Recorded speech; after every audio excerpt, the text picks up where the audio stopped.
Through the lens of everyday life, post-war modernization and a city rebuilt, an analyzation of Han Youngsoo and his career in photography. Korean photographer Han Youngsoo was born to an affluent family in 1933. He had a talent for art and photography and at a young age loved to take pictures. He fought in the Korean War in the 1950s as a young South Korean soldier on the front lines. He experienced the harsh conditions of a divided Korea firsthand.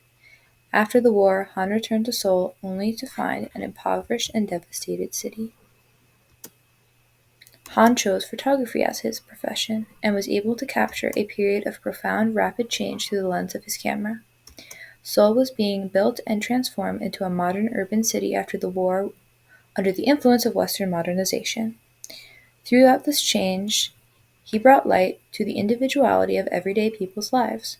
He paid special attention to offering a window into the lives and struggles of women and children, and how women's societal status was changing post-war, something not always seen by male artists during this time. This was demonstrated in many of his works.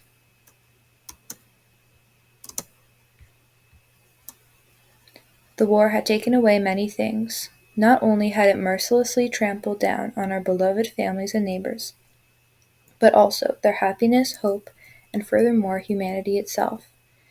As if that wasn't enough, by the end of it, had utterly destroyed everything on the face of the earth, leaving behind ruins, despair, famine, and sorrow. Though struggling with the multifaceted after effects of the Korean War, the 1950s was a period of recovery. I was able to find hope watching cities and rural communities being rebuilt, in the bustling markets and the sparkling eyes of children, and the laughter I had forgotten. Slowly but steadily, I was recovering my own humanity. This is an excerpt taken from Life by Han Youngsoo. The soul of this deep and personal statement can be seen in Han's photography. He rediscovered the beauty of humanity through observing the simple acts of daily living.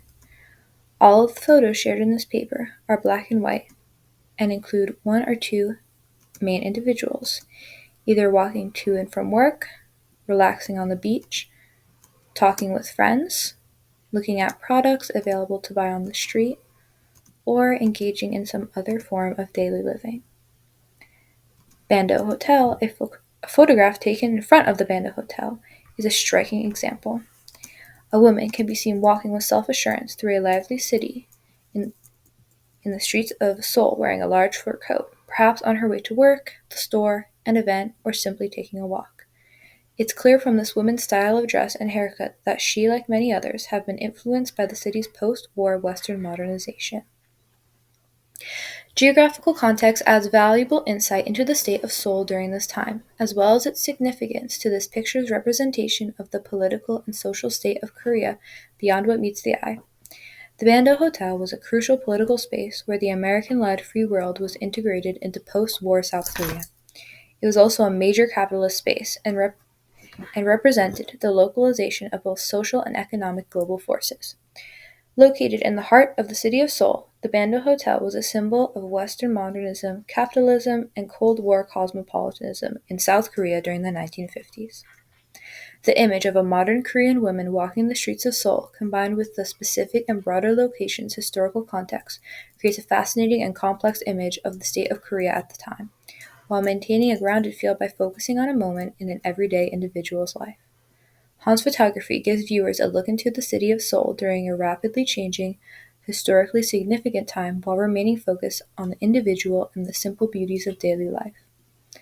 Han Youngsoo went on to run a photography studio specializing in fashion and advertising and creating a lasting impact on photography as an art form and as an expression of change and humanity.